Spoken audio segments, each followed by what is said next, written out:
स्वातंत्र्याला 78 वर्ष उलटून गेली। या काळात देशानं महाराष्ट्रानं बरीच मोठी मजल मारली। हे जरी सत्य असलं तरी सुद्धा आजही काही गावं अशी आहेत जिथे मूलभूत सुविधा सुद्धा पोहोचलेल्या नाहीत।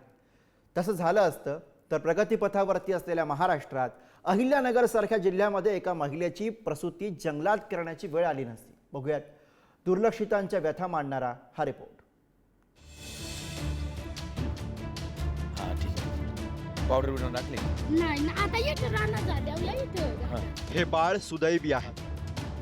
व्यवस्थेनं त्यानं हे जग बघण्यापूर्वीच त्याला इथल्या कोडगेपणाची भीषणता दाखवली। पण प्रतिकूल परिस्थितीमध्ये सुद्धा हार न मानणारी काही चांगली माणसं त्याच्या स्वागतासाठी उभी राहिली। स्वातंत्र्याच्या 78 वर्षांनंतरही जिथे मूलभूत सुविधा पोहोचल्या नाहीत तिथे त्यानं जन्म घेतलाय।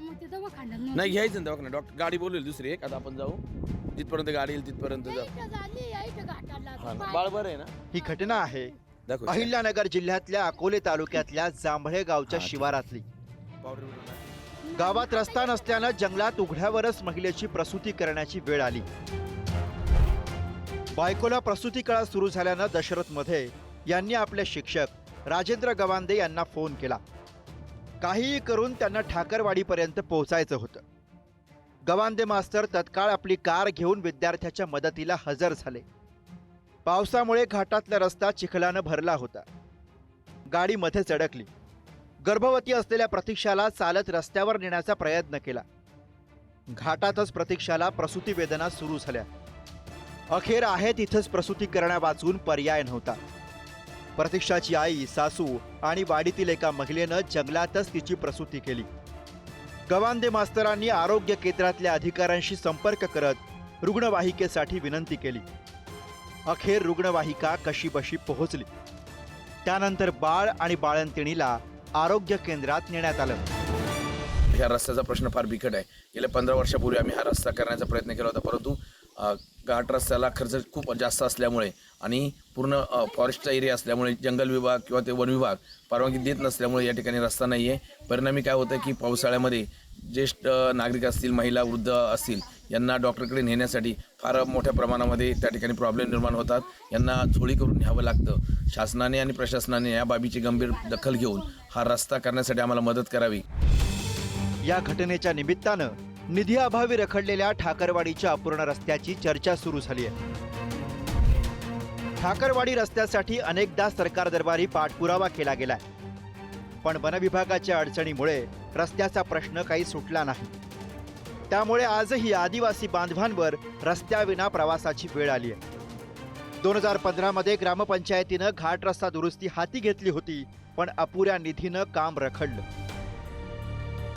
अहिल्यानगरच्या अकोले तालुक्यातली ही घटना समोर आली त्याच्या 4 दिवस आधीच 3 मंत्र्यांचा जिल्हा असलेल्या जळगावातूनही अशीच एक संताप आणणारी घटना पुढे आली होती। जेव्हा चोपडा तालुक्यातील बोरमडी वैजापूर इथं भर रस्त्यात एका आदिवासी महिलेची प्रसूती झाली। शासन ध्यान देत नाही। अर्धा तासापासून वाट पाहत आहे आम्ही रस्त्यावर।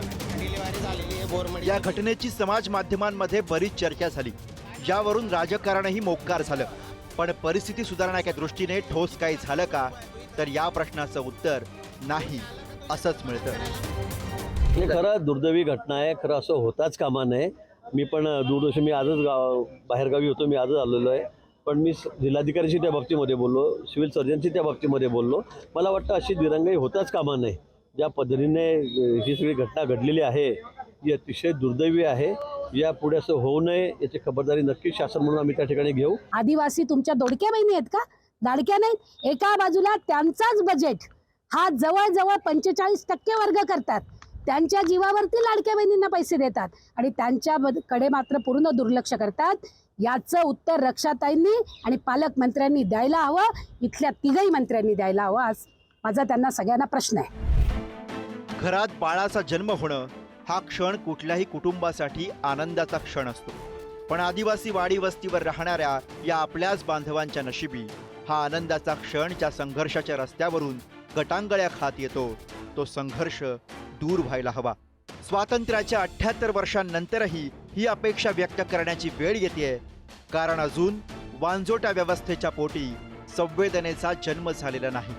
तो झाल्या वाचून जन्माआधीच्या या मरणयातना संपायच्या नाहीत.